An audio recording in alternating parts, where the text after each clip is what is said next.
राजेश कुमार आप सभी का स्वागत करता हूँ आपके अपने परिवार रोजगार विद अंकित में। कैसे हैं आप सभी मेरे प्यारे साथी? उम्मीद करूंगा आप बहुत ही अच्छे होंगे, एकदम बेहतरीन होंगे, एकदम लाजवाब, शानदार, गजब मेरे दोस्त आप सभी होंगे। तो सभी मेरे प्यारे साथी जुड़े।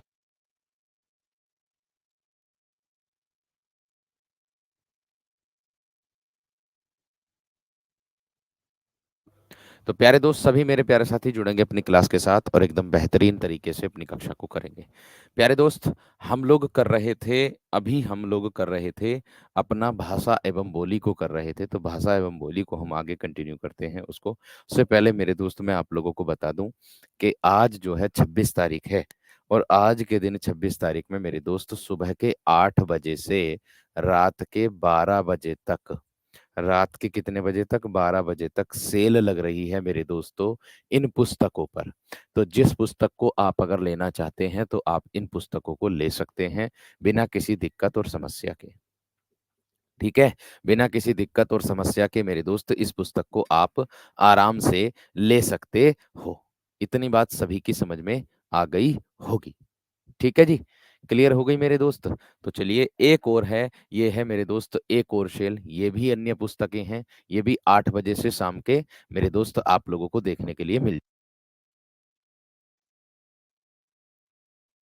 ठीक है, ये भी मेरे दोस्त आप लोगों को देखने के लिए मिल जाएंगी जल्दी। इतनी बात सबकी समझ में आ गई, सबकी बात क्लियर हो गई मेरे दोस्त, बहुत बेहतर और जबरदस्त तरीके से। इतनी बात क्लियर हो गई। चलिए बहुत बढ़िया, बहुत शानदार, बहुत ही गजब, बहुत ही बेहतरीन, बहुत जबरदस्त।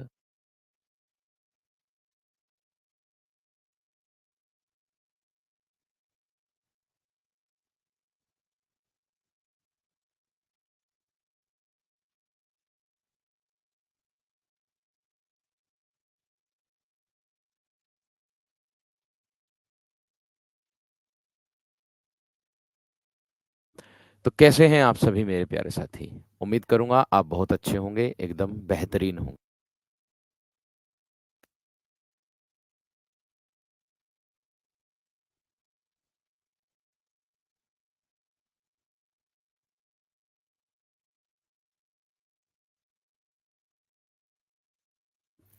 चलिए भाई, बढ़ते हैं मेरे दोस्त आगे। हम कर रहे थे अभी भाषा एवं बोली कर रहे थे। तो भाषा एवं बोली में मेरे दोस्त हम बेहतर तरीके से, एकदम अच्छे तरीके से करेंगे, उसको लेकर के चलेंगे अच्छे से। ठीक है, तो ध्यान रखिएगा, एकदम बेहतर जो भी देखो इससे संबंधित अगर आप लोगों को कोई दिक्कत कोई परेशानी होगी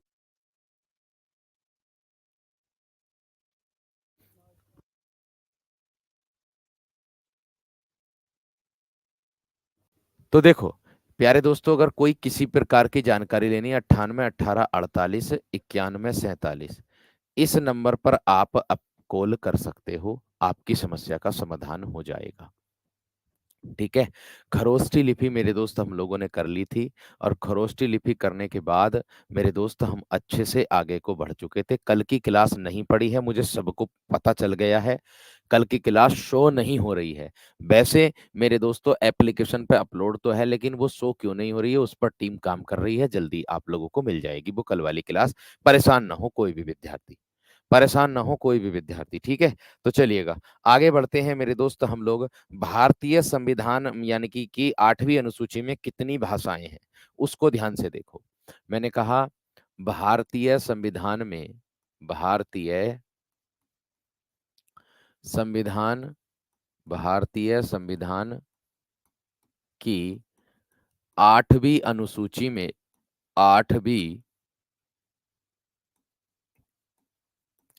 अनुसूची में, भारतीय संविधान की 8वीं अनुसूची में कितनी भाषाएं सम्मिलित हैं? मतलब 22 भाषाएं हैं, 22 भाषाएं हैं। यहां ध्यान देना, मैंने क्या कहा कि भारतीय संविधान की जो 8वीं अनुसूची है उसमें कितनी भाषाएं हैं आप लोगों की? 22 भाषाएं सम्मिलित हैं। अब इन 22 भाषाओं को आप लोगों को बहुत अच्छे तरीके से समझ करके मेरे दोस्त चलना होगा, अच्छे तरीके से करना होगा। इतनी बात समझ में आ गई? चलिएगा एकदम बढ़ते हैं एकदम अच्छे तरीके से। ठीक, तो चलिए, अब 22 भाषाएं कौन कौन सी होती हैं उनके बारे में जानना है सभी को। एक तो मेरे दोस्त आप लोगों की कौन सी होती है, हिंदी। कौन सी होगी, हिंदी। जो किस में लिखी जाती है, देवनागरी में।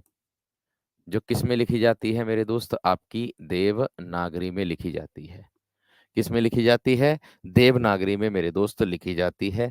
और संस्कृत हो जाएगी आप लोगों की, क्या हो जाएगी, संस्कृत मेरे दोस्त आप लोगों की हो जाएगी, है ना। जो 22 भाषाएं हैं उनको लिख रहा हूं, ध्यान रखना। कोंकणी, डोंगरी, और क्या हो जाएगी मेरे दोस्त, कोंकणी, ठीक है, कोंकणी, और क्या हो जाएगी, डोंगरी। डोंगरी मेरे दोस्त आप लोगों की हो जाएगी।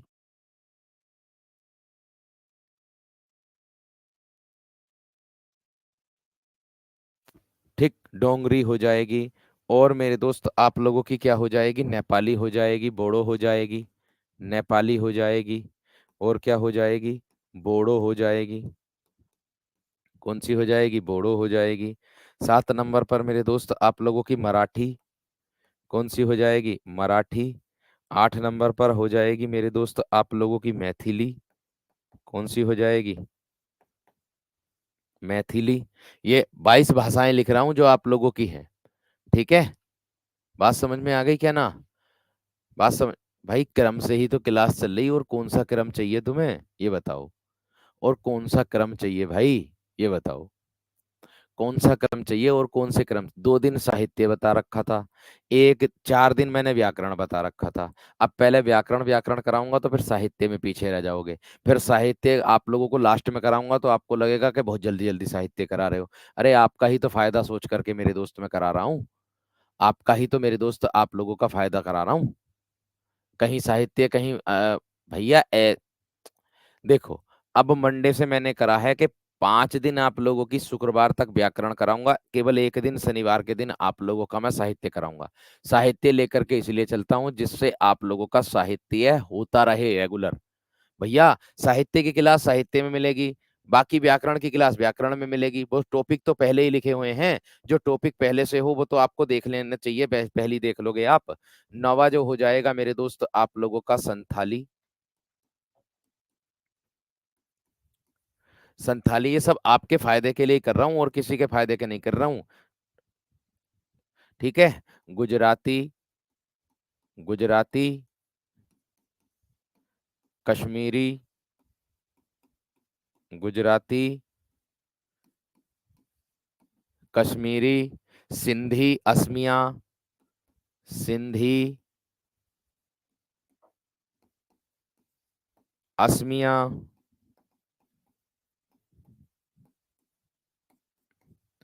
उड़िया, असमिया, उड़िया, ठीक है। आगे देखो, उसके बाद क्या आ जाएगा, उर्दू, कन्नड़, तमिल। उर्दू आ जाएगी मेरे दोस्त, और क्या आ जाएगी, कन्नड़ आ जाएगी,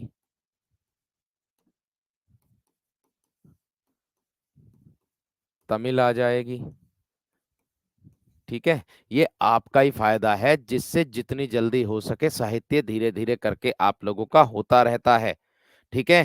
तेलुगु, पंजाबी, बांग्ला, तेलुगु,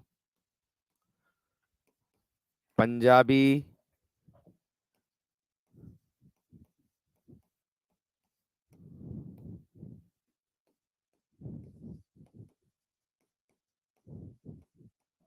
अगर साहित्य नहीं कराऊंगा तो फिर कहोगे कि भैया जी साहित्य नहीं करा रहे हो आप, ठीक है ना। अगर मैं साहित्य नहीं कराऊंगा तो फिर आप कहोगे कि भैया जी आप साहित्य बिल्कुल भी नहीं करा रहे हो, ठीक है। इसका ध्यान भी रखना होता है। मणिपुरी, मलयालम,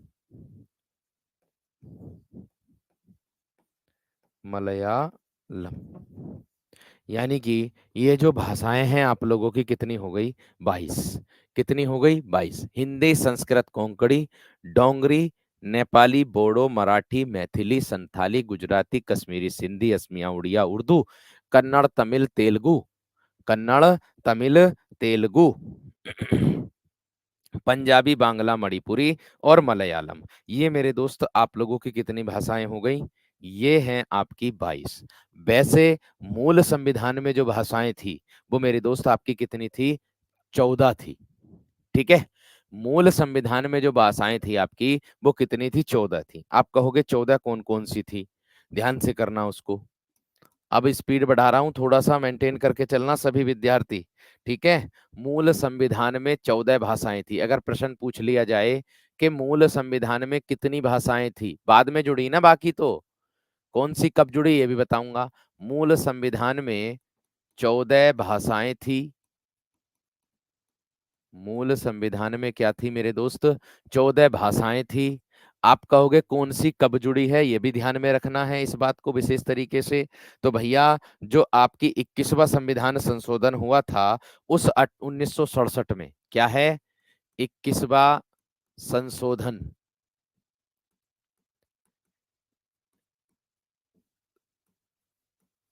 21वां जो संशोधन हुआ था, है ना, 1900 कब हुआ था मेरे दोस्त? 1967 में। 1967 में। तो इसमें कौन सी भाषा को जोड़ा था? सिंधी को जोड़ा था। इसमें कौन सी भाषा को जोड़ा था मेरे दोस्त?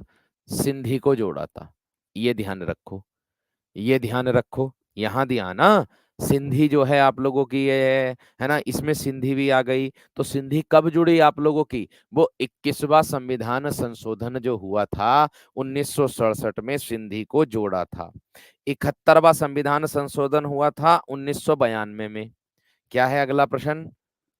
71वां संविधान संशोधन हुआ था। 71वां संशोधन हुआ था, कब हुआ था? 1992 ईस्वी में। इसमें कौन कौन सी भाषाएं जुड़ी? इसमें जुड़ी थी नेपाली, मणिपुरी और कोंकणी। इसमें कौन सी जुड़ी? इसमें जुड़ी थी नेपाली, मणिपुरी और कोंकणी। नेपाली, मणिपुरी और कोंकणी जुड़ी थी। ये ध्यान रखो। फिर आगे चल करके कौन सा संविधान संशोधन हुआ मेरे दोस्त आप लोगों का? फिर 71वें के बाद मेरे दोस्त आपको 92वां संविधान संशोधन हुआ। कौन सा हुआ था? 92वां, 92वां संशोधन। कौन सा संशोधन हुआ? 92वां संविधान संशोधन हुआ था। ये हुआ था मेरे दोस्त आप लोगों का 2003 में हुआ था। इसके अंतर्गत मेरे दोस्त आप लोगों की क्या है? बोडो, डोंगरी, मैथिली और संथाली जुड़ी थी। एक जुड़ी थी बोडो, एक जुड़ी थी डोंगरी, डोंगरी, और एक जुड़ी थी मैथिली, और एक जुड़ी थी संथाली। एक कौन सी जुड़ी थी? संथाली। यानी कि पहले जो मूल संविधान था, पहले हमारी 22 भाषा नहीं थी, पहले थी 14। 14 के बाद ये जुड़ी 15, 16, 17, 18, 19, 20, 21, 22। इस तरीके से 22 भाषाएं हुई। इस तरीके से मेरे दोस्त कितनी भाषाएं हुई फिर? 22 भाषाएं हुई। इतनी बात सबकी समझ में आ गई? इतनी बात क्लियर हो गई? एकदम बेहतर और जबरदस्त तरीके। ओ भैया मुझे माफ करो, मैंने सबकी कमेंट पढ़ ली है, सबकी कमेंट पढ़ ली कि कल की क्लास अपलोड नहीं हुई है। एप्लीकेशन में अगर हम कंप्यूटर में देख रहे हैं तो एप्लीकेशन में क्लास अपलोड है, लेकिन फोनों में, किसी के फोन में भी दिखाई नहीं दे रही, मेरे फोन में भी दिखाई नहीं दे रही। अभी मेरे फोन में भी दिखाई नहीं दे रही क्लास। वो कोई टेक्निकल एरर है, उसका समाधान किया जा रहा है। धीरे धीरे करके समाधान जैसी हो जाएगा आपको शो हो जाएगी क्लास, चिंता मत करो। ठीक है, बात समझ में आ गई क्या ना?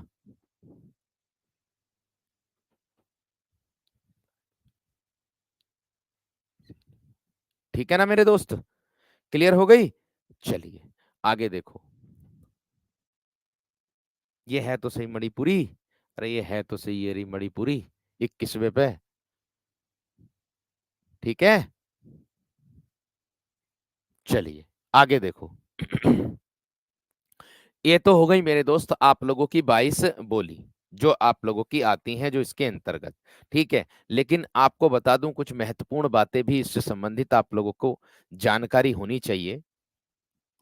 जैसे मैं आप लोगों से कह दूं कि 7 जून 1955 राजभाषा आयोग बाल गंगाधर खरे की अध्यक्षता में पहली बार गठित हुआ था?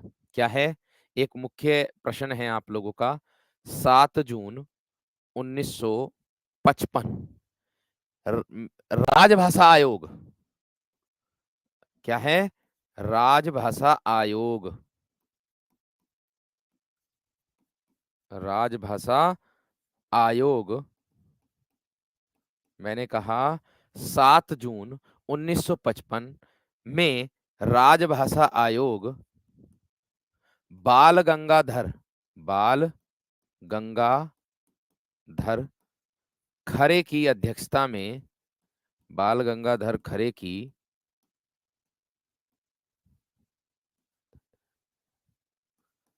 अध्यक्षता में, यानी कि बाल गंगाधर खरे की अध्यक्षता में पहली बार गठित हुआ था।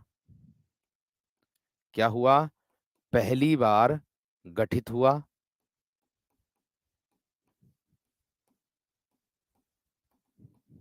पहली बार क्या हुआ था मेरे दोस्त? गठित हुआ था। आगे इसके बाद क्या कह रहा है, ध्यान देना। और इसके राष्ट्रपति कौन थे?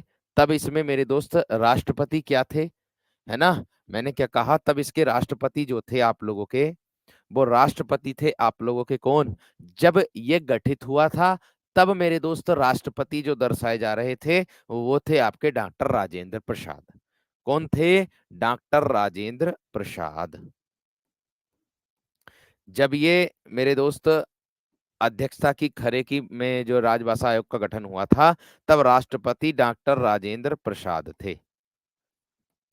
आपसे यह भी पूछ सकता है, तब राष्ट्रपति कौन थे? डॉक्टर राजेंद्र प्रसाद। ठीक है, इतनी बात क्लियर हो गई। आपसे ये प्रश्न बन जाएगा कि 7 जून 1955 में बाल किसकी अध्यक्षता में राजभाषा आयोग का गठन हुआ? तो किसकी अध्यक्षता में? बाल गंगाधर खरे की अध्यक्षता में। या 7 जून 1955 में जब राजभाषा आयोग का गठन हुआ था तब राष्ट्रपति कौन थे? तो डॉक्टर राजेंद्र प्रसाद। ऐसे करके मेरे दोस्त प्रश्न बन जाएंगे। ठीक है, क्लियर हो गई बात। अब देखिएगा, कुछ भाषा के अनुच्छेदों के बारे में मेरे दोस्त आप लोग जान लीजिएगा। ठीक है, वो बहुत जरूरी चीजें हैं। भाषा का अनुच्छेद। सर आप अपने टाइम के बहुत ज्यादा पंक्चुअल हैं और आप अपनी क्लास समय से लेते हैं। जी हाँ, क्लास भैया समय से ही लेनी सही है। ठीक, आगे देखो भैया, अनुच्छेद के बारे में आप लोग ध्यान से देखिएगा। ठीक है, अनुच्छेद के बारे में आप लोग ध्यान से देखिएगा किस तरीके से मेरे दोस्त है। क्लास मेरी भैया रेगुलर चलती है, इसलिए आवाज में अब पहली बात तो यह है, गला थोड़ा सा खराब लग रहा है ना? वो थोड़ा सा गला खराब लग रहा है। ठीक है, तो इस बात को ध्यान रखना। ठीक, तो चलिएगा, सब पर ध्यान रखना। सभी सारी चीजें मेरे दोस्त एकदम अच्छे से होकर चल रही हैं। मैं कोई आप लोगों के लिए कोई चीज ऐसी नहीं है जो मैं छोड़ करके चलूंगा। अनुच्छेद 343 में मेरे दोस्त क्या मिलेगा आप लोगों को, अगर पूछा जा सकता है तो? देखो, अनुच्छेद 343। अब देखो, अनुच्छेद 343 के अंतर्गत क्या क्या मिलेगा आप लोगों को? अनुच्छेद 343 के अंतर्गत, ठीक, अनुच्छेद 343 के अंतर्गत संघ की राजभाषा हिंदी और देवनागरी लिपि होगी। इसमें क्या बताया गया है? संघ की राजभाषा हिंदी, संघ की राजभाषा, संघ की राजभाषा हिंदी में सबसे कम अंकित, सबसे कम बोलता हूं मेरे दोस्त, सिर्फ कंटेंट पे ज्यादा ध्यान देता हूं। संघ की राजभाषा हिंदी, संघ की राजभाषा हिंदी और लिपि, लिपि देवनागरी होगी, लिपि देवनागरी होगी। ये कौन कहता है? ये कौन कहता है? ये कहता है अनुच्छेद 343। बात समझ में आ गई क्या ना? बात क्लियर हो गई? मैंने क्या कहा? मैंने कहा कि अनुच्छेद 343 क्या कहता है, आपसे प्रश्न बनेगा। तो आपका जवाब होगा कि जो हमारा संघ है उसकी राजभाषा तो होगी हिंदी, और जो लिपि है वो होगी देवनागरी। जो लिपि है वो क्या होगी मेरे दोस्त, देवनागरी होगी। बात समझ में आ गई, बात क्लियर हो गई। आगे देखो इसके बाद क्या है, इसके बाद क्या कहता है। ये तो 343 कह रहा है, ध्यान रखना, ब्रैकेट में बंद कर दे रहा हूं इसको। अब अनुच्छेद 344 क्या कहता है। अनुच्छेद 344 कहता है क्या, राजभाषा आयोग और संसद समिति के बारे में। क्या है, ये किससे संबंधित है। अनुच्छेद 344 राजभाषा आयोग, राजभाषा आयोग और संसद समिति से संबंधित है, और संसद समिति से संबंधित है।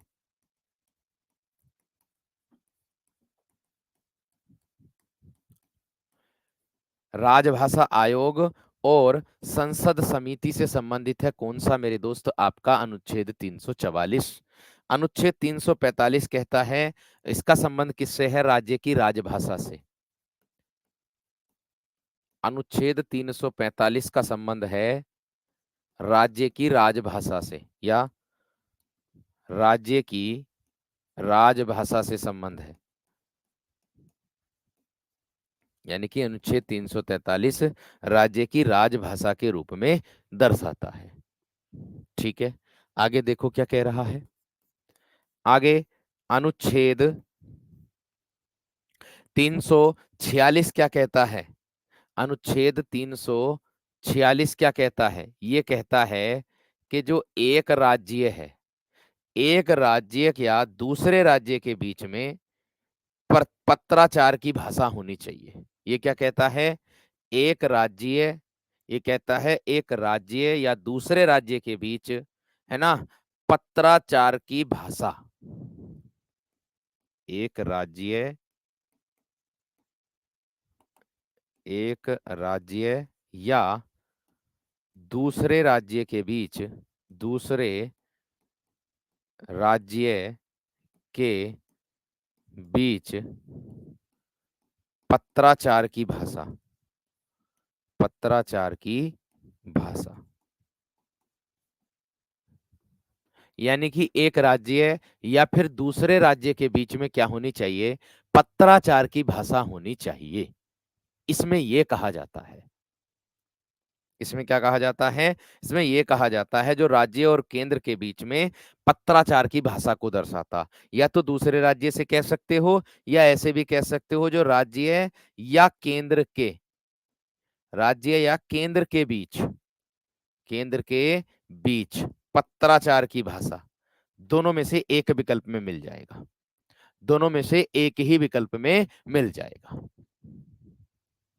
इतनी बात समझ में आ गई, ठीक है, इतनी बात सभी की समझ में आ गई। या कह सकते हो जो दो या दो से अधिक राज्यों के बीच में हो सकता, अलग अलग भाषा अलग अलग तरीके से दी जाती है हर एक जगह। बात समझ में आ गई क्या ना। पत्राचार का मतलब होता है जो पत्र आपस में एक दूसरे, जब पत्र, पत्राचार हम उसको बोलते हैं, पत्र, लेटर जो होता है, लेटर का आदान प्रदान कह सकते हो, पत्र का आदान प्रदान कह सकते हो। बात समझ में आ गई क्या ना। पत्राचार या संवाद कह सकते हो एक प्रकार से। बात समझ रहे कि नहीं, यहाँ क्लास सही चल रही है, कोई दिक्कत वाली बात नहीं है। पत्राचार लेटर को कहते हैं, जैसे किसी को लेटर दे दिया, एक राज्य को लेटर भेज दिया कोई सूचना देने के लिए, केंद्र को लेटर भेज दिया, है ना, लिख करके कोई जानकारी देने के लिए किसी प्रकार की, उसको दर्शाता है। अनुच्छेद 347, अनुच्छेद 347 क्या कहता है, ये कहता है आपका कि राज्य की जो विशेष जनसंख्या, राज्य की विशेष जनसंख्या जो है, अनुच्छेद 347 कहता है कि राज्य की जो विशेष जनसंख्या है, क्या कहता है, अनुच्छेद 343 जो कहता है वो कहता है आपका कि राज्य की विशेष जनसंख्या द्वारा बोली जाने वाली भाषा, क्या कहता है, राज्य की विशेष जनसंख्या द्वारा, राज्य की विशेष, राज्य की विशेष जनसंख्या द्वारा जनसंख्या द्वारा द्वारा बोली जाने वाली भाषा। बोली, मैं याद भी करा दूंगा आज इनको यहीं पर, जाने वाली भाषा, बोली जाने वाली भाषा। अभी याद भी करा दूंगा सारे अनुच्छेद हाथों हाथ क्लास में, हाथों हाथ क्लास में सारे अनुच्छेद याद भी करा दूंगा, ध्यान रखना इस बात का।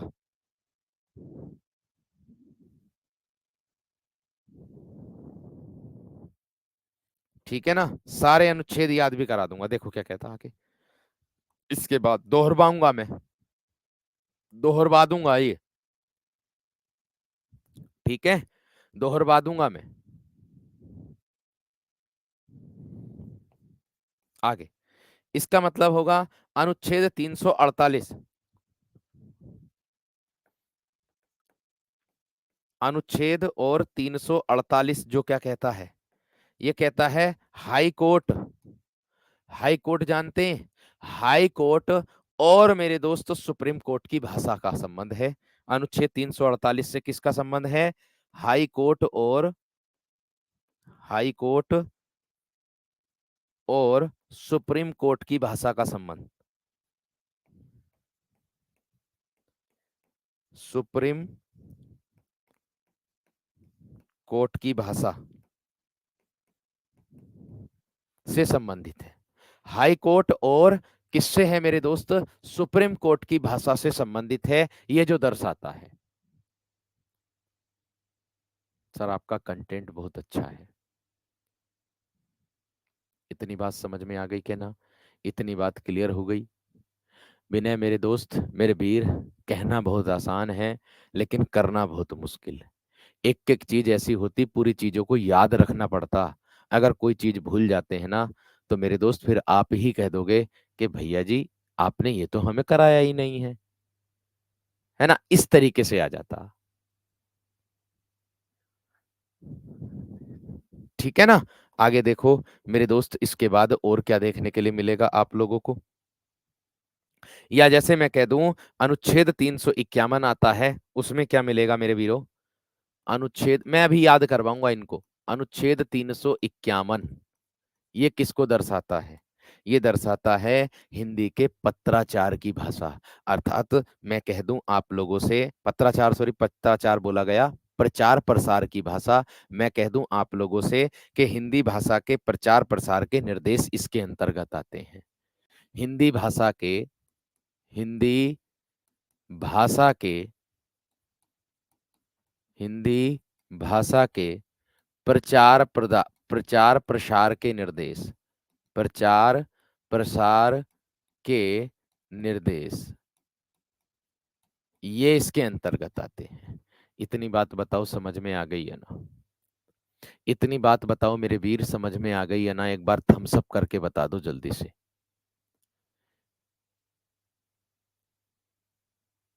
ठीक है, इतनी बात बताओ समझ में आ गई है ना।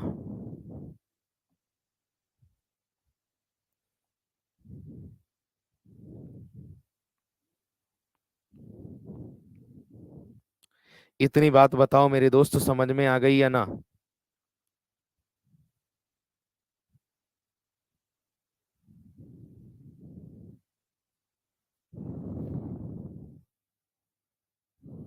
क्लियर हो गई है ना, एक बार थम्स अप करके बता दो दोस्त, एक बार थम्स अप करके बता दो। मैं दोबारा से बता रहा हूं, यहां ध्यान से देखो क्या होगा, यहां ध्यान से देखो, एक बार दोबारा से देख लो। मैंने आप लोगों को क्या बताया है आज, मैंने आप लोगों को अभी तक इतना बताया, जो बताया है उसको ध्यान में रखना। मैंने बताया भारतीय संविधान की 8वीं जो अनुसूची होती है, इसमें 22 भाषाएं होती हैं। हिंदी जो देवनागरी संबंधित है, जिसको हम बोलते हैं, जिसको हम प्रयोग करते हैं। संस्कृत, कोंकणी, डोंगरी, है ना, नेपाली, बोडो, मराठी, मैथिली। आज दूसरे स्टूडियो में हूँ, इसलिए लिखते समय उधर कोने में जाना पड़ रहा, ठीक है ना, क्योंकि आज ये स्टूडियो थोड़ा सा मतलब कंजेस्टेड है, छोटा स्टूडियो है। अभी सब में क्लासेस चल रही, तो इस वजह से दूसरे स्टूडियो से क्लास ले रहा हूँ। ठीक है, मराठी, मैथिली, संथाली, गुजराती, कश्मीरी, सिंधी, असमिया, उड़िया, उर्दू, कन्नड़, तमिल, तेलुगु, पंजाबी, बांग्ला, मणिपुर, मलयालम, ये हैं 22 भाषाएं। लेकिन इसके अंतर्गत पहले हमारा जो संविधान था, उस संविधान में मेरे दोस्त केवल मूल संविधान में 14 भाषाएं थी बस केवल, 14 थी, बाकी भाषाएं नहीं थी। ठीक है, तो अगर मैं बात करूं 21वां संविधान संशोधन की, तो 21वां संविधान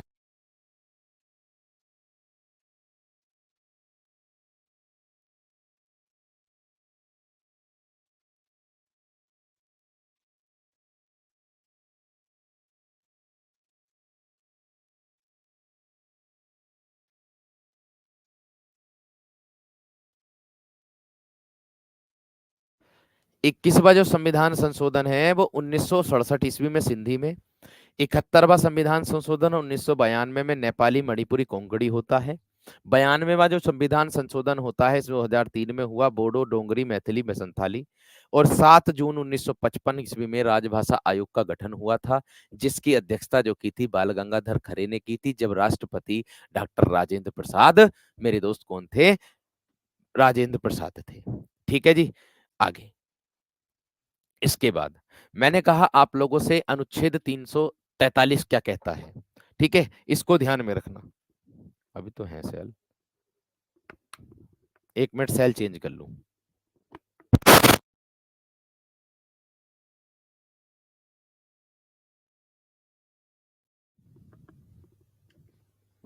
ठीक है, आगे देखेंगे।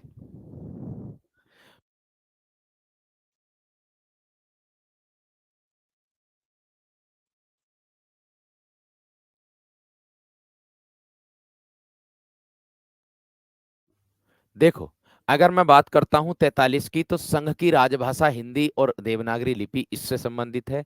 अनुच्छेद 344 से राजभाषा आयोग और संसद की समिति से संबंधित है। अनुच्छेद 345 जो हमारे राज्य की राज्य भाषा होगी, जो भी राज्य है जिसकी राजभाषा होती है जो, वो उससे संबंध रखती है मेरे दोस्त आपका। आगे अनुच्छेद 346 एक राज्य या दूसरे राज्य के बीच में पत्राचार की भाषा, जो राज्य या केंद्र के बीच को भी दर्शाती है पत्राचार की भाषा। आगे अनुच्छेद 347 राज्य की विशेष जनसंख्या द्वारा बोले जाने वाली भाषा होगी। अनुच्छेद 348 हाईकोर्ट और सुप्रीम कोर्ट की जो भाषा है उससे संबंधित होगा। अनुच्छेद 351 हिंदी भाषा के प्रचार प्रसार के निर्देश इसके अंतर्गत आते हैं। हिंदी भाषा के प्रचार जो है जो हिंदी भाषा के जो मेरे दोस्त प्रचार प्रसार है वो इसके अंतर्गत आता है। इतनी बात समझ में आ गई एकदम बेहतरीन और जबरदस्त तरीके से।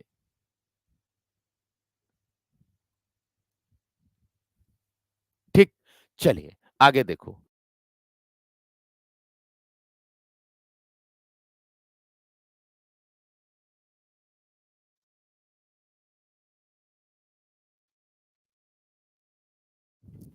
ठीक है, चलिए अब आगे देखो।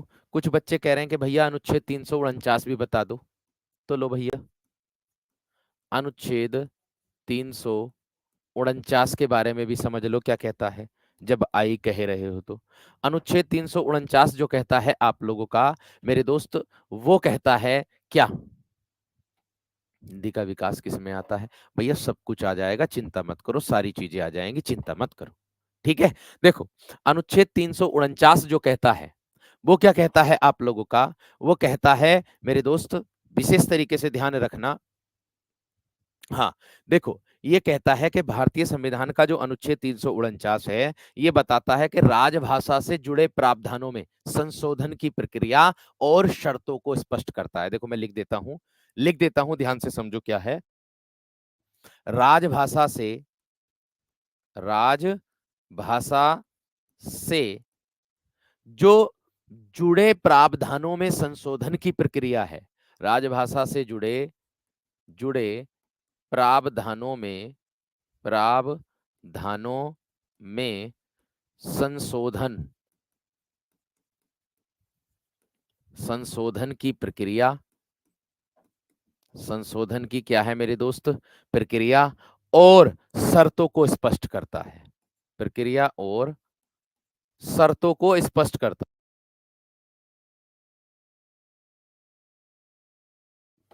है ना, और शर्तों को स्पष्ट करता है, शर्तों को स्पष्ट करता है। ठीक है, आगे देखो। इसके बाद अनुच्छेद 350 क्या कहता है, ये वो लिख लो जब लिखना चाह रहे हो तो। ठीक है, अनुच्छेद 350 क्या कहता है, ये कहता है आप लोगों का क्या, ये कहता है मेरे दोस्त आप लोगों का, ध्यान से समझिएगा, अनुच्छेद 350 कहता है कि प्राथमिक स्तर पर मातृभाषा में शिक्षा की सुविधाएं, क्या कहता है, प्राथमिक स्तर पर, प्राथमिक स्तर पर, प्राथमिक स्तर पर मातृभाषा में शिक्षा की सुविधाएं, मातृभाषा में, मातृभाषा में शिक्षा की सुविधाएं दी जाए, शिक्षा की सुविधा, शिक्षा की क्या दी जाए, सुविधा। बात समझ में आई है ना? अब बताओ, अब बताओ, थम्स अप करके 50 भी बता दिया, 49 भी बता दिया। अब बताइए इतनी बात क्लियर हुई है ना? एक बार थम्स अप बता दो।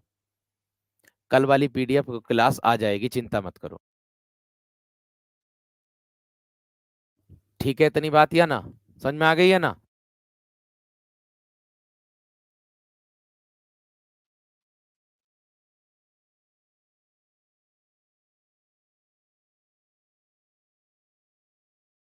ठीक है, क्लियर हो गई मेरे दोस्त इतनी बात या ना?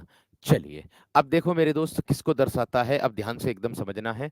आगे देखो, इसके बाद हम क्या करेंगे, इसके बाद मेरे दोस्त हम लोग बढ़ेंगे आगे, क्या कि हिंदी की जो प्रमुख बोलियां हैं और उनका नामकरण करने वाले लेखकों के नाम मेरे दोस्त हम लोग करेंगे। अब क्या करेंगे, हिंदी की जो बोलियां हैं, ठीक है, उसको ध्यान रखना क्या है, हिंदी की बोली, हिंदी की बोली और, अच्छी चीज है ये, ध्यान रखना, हिंदी की बोली और उनका नामकरण करने वाले लेखक, और उनका नामकरण, उनका नामकरण करने वाले, करने वाले लेखक, उनका नामकरण करने वाले लेखक।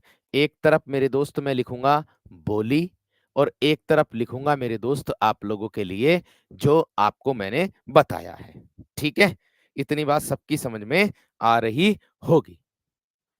ठीक, चलिए, अब देखो क्या कह रहा है। मैंने आधा लिखा, मैंने पूरा ना लिखा, 350 अंकित, मैंने पूरा ना लिखा, मैंने आधा लिखा उसका 350 जो है अनुच्छेद। पूरा पढ़ लिया करो, डाल के देख लो अनुच्छेद 350 में क्या आने वाला है। ठीक है, बात समझ में आ गई क्या ना? वो प्रावधान जो दिया गया था, मैंने पूरा ना लिखा, मैंने आधा ही लिखा है। मैंने बताया कि जो 350 जो है वो मातृभाषा में शिक्षा के लिए अल्पसंख्यक वर्गों के लिए विशेष प्रावधान है। चाहे तो लिख दो इसको, अल्पसंख्यक भी लिख दो, अल्पसंख्यक, अल्प,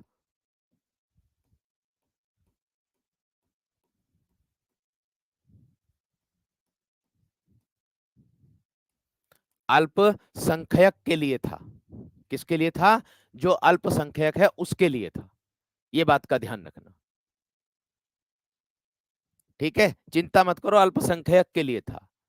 हर गूगल पे हम तुम ही डालते हैं और कोई ना डालता, गूगल पे भी भैया मेरे, गूगल पे भी हम तुम ही डालते हैं और कोई ना डालता। बच्चों के लिए जो विशेष प्रावधान था, दो है इसमें। एक अनुच्छेद 350 कै जो आता, जिसको हम ए बोलते हैं, कै की जगह ए लिखा हुआ आ जाता, ऐसे हो जाता। समझ में आ गई है ना? ये सब इसमें है।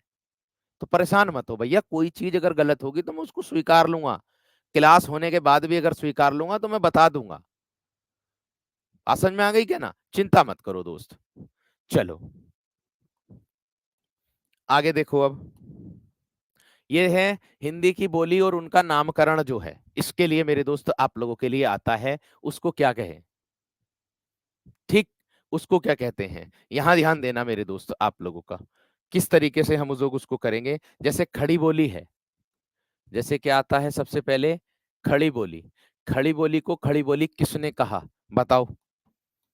खड़ी बोली को खड़ी बोली किसने कहा मेरे दोस्त आप लोगों का? बताओ। मैंने कहा मेरे दोस्त आप लोगों का, खड़ी बोली को जो खड़ी बोली कहा था, वो किसने कहा था? लल्लू लाल ने कहा था। किसने कहा था मेरे दोस्त? लल्लू लाल ने कहा था। किसने कहा मेरे दोस्त? लल्लू लाल ने कहा था। इतनी बात समझ में आ गई है ना? इतनी बात समझ में आ गई है ना? बताओ। इतनी बात समझ में आ गई है ना मेरे दोस्त?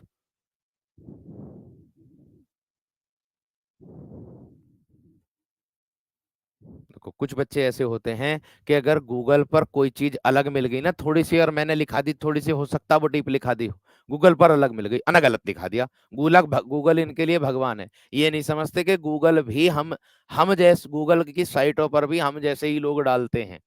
ये नहीं समझेंगे। बात समझ में आ गई है ना?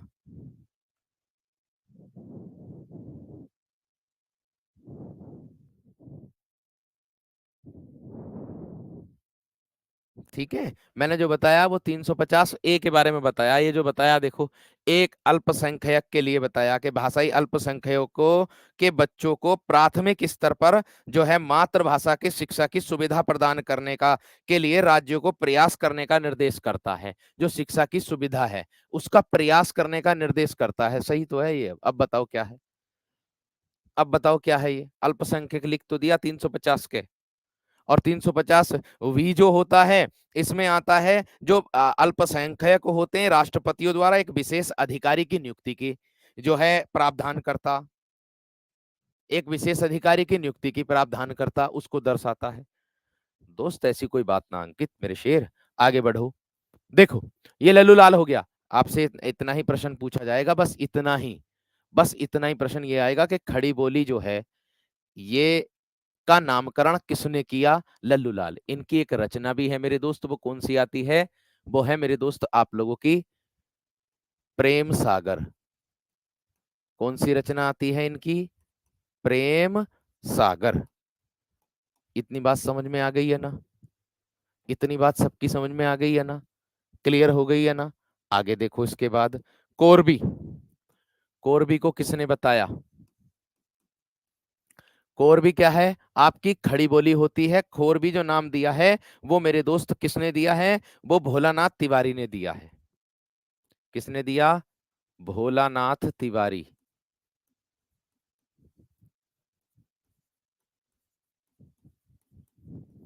ठीक है। और इसका जो शुद्ध रूप बताया है, कोरबी का जो शुद्ध रूप बताया, इसका जो शुद्ध रूप बताया है वो मेरे दोस्त, सॉरी, भोलानाथ तिवारी।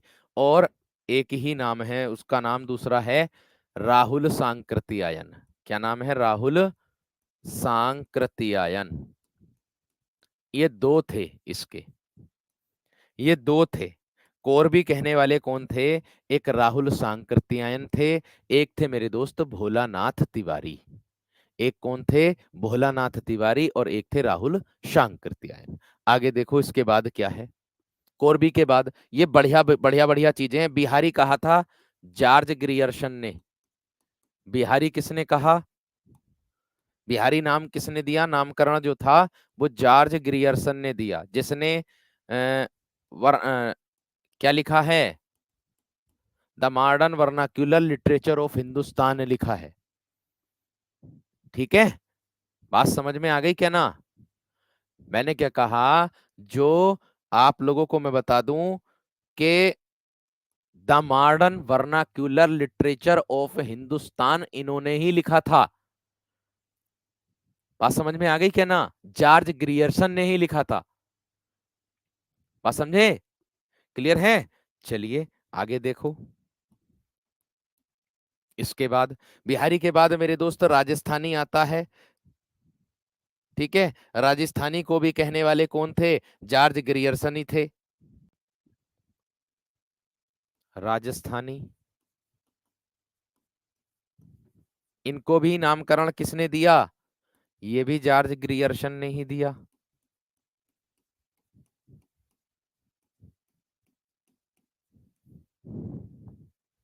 एक आता ब्रजबुली। एक क्या आता है मेरे दोस्त? ब्रज बुली। ये हैं ईश्वर चंद्र गुप्त। ये कौन है इसके लेखक? ईश्वर चंद्र। इसके नामकरण कर्ता कौन है? ईश्वर चंद्र गुप्त।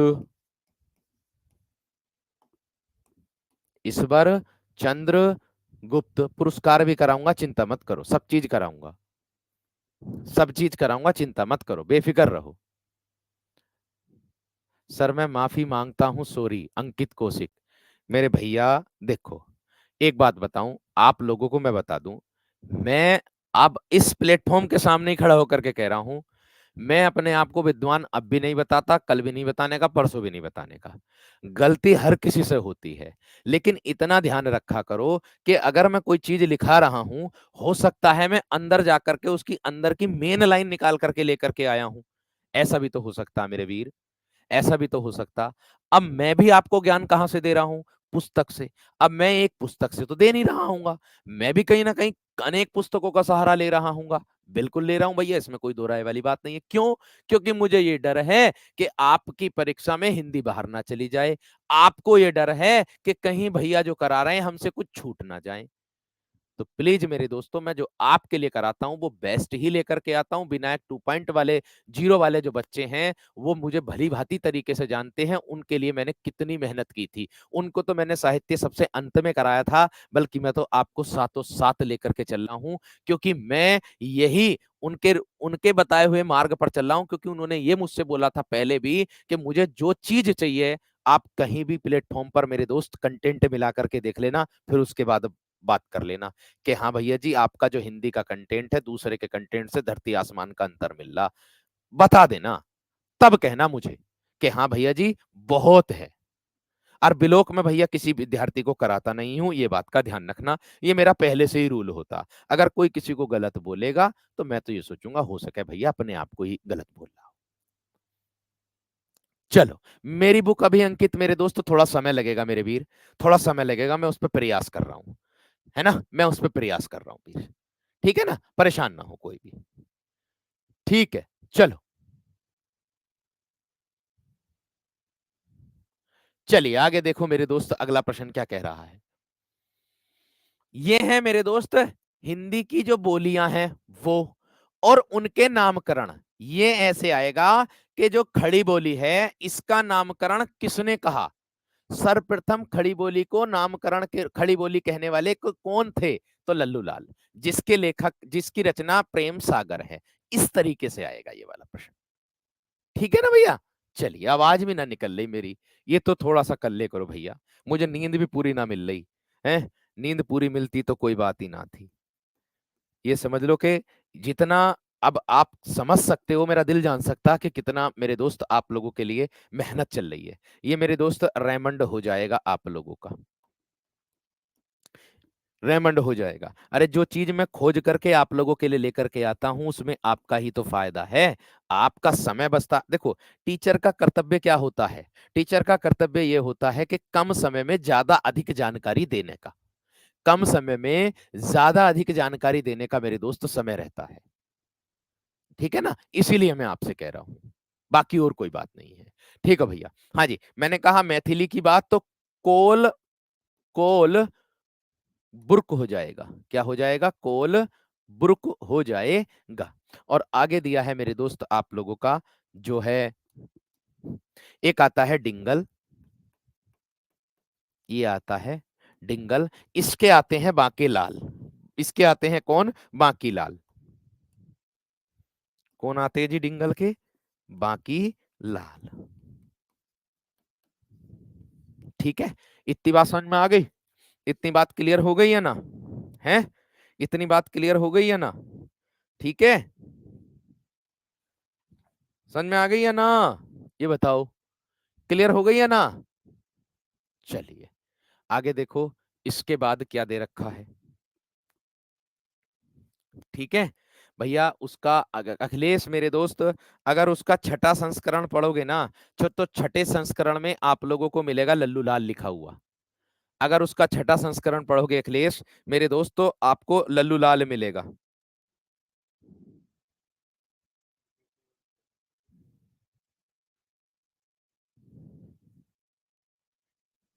बात समझ में आ गई है ना?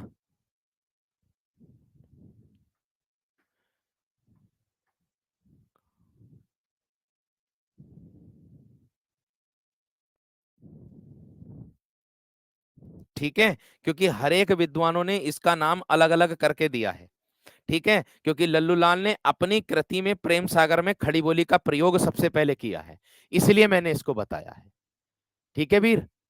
क्लियर हो गई ना बात? ठीक है?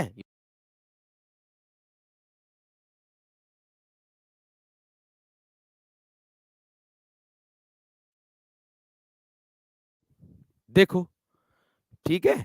इतनी बात समझ में आ गई है ना?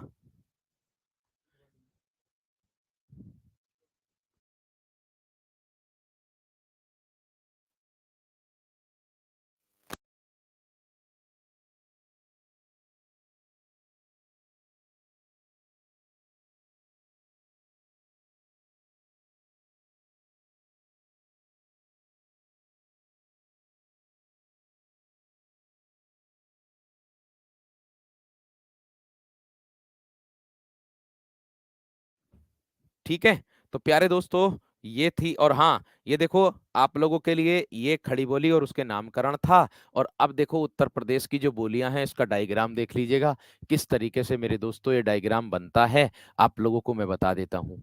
ठीक है? तो देखो मेरे दोस्त, कैसे बनता है, किस तरीके से बनता है वो देख लीजिएगा। ठीक है? यहाँ देखो। हाँ, डिंगल बोली जाती है। डिंगल बोली जाती है। डिंगल पिंगल का जो प्रयोग अधिकतर हुआ ना, वो छंदों में हुआ मेरे दोस्त। वो किस में हुआ है? छंदों में हुआ है। ये बात का ध्यान रखना।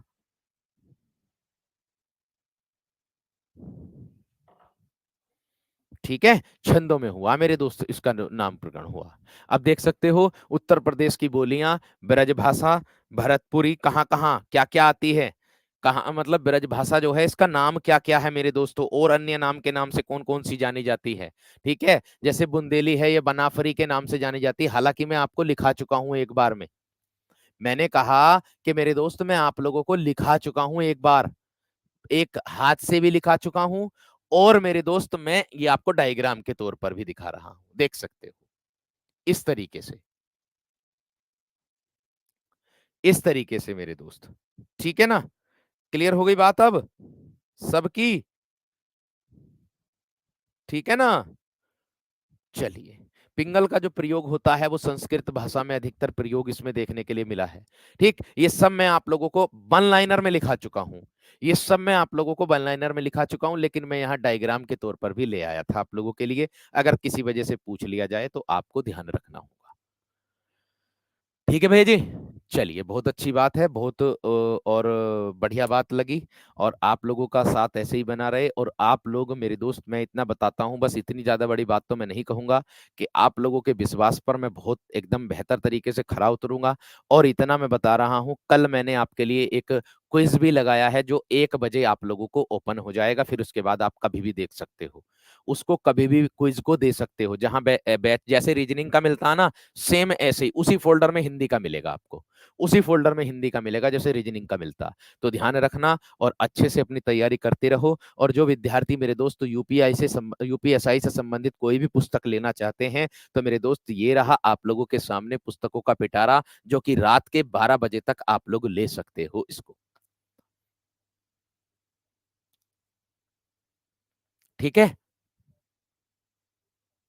बात समझ में आ गई क्या ना? सबसे पहले जो प्रयोग बताया जाता है वो लल्लू लाल का ही बताया जाता है, इसलिए लल्लू लाल उसको लिखा जाता है, क्योंकि उन्होंने अपने जो रचना है प्रेम सागर उसमें प्रयोग किया था। ठीक है वीर? और अगर इससे संबंधित कोई भी आपको समस्या आती है पुस्तकों से, तो आप हेल्पलाइन नंबर पे कॉल करना वीर। हेल्पलाइन नंबर पे कॉल करना। ठीक है जी? नमस्कार, धन्यवाद।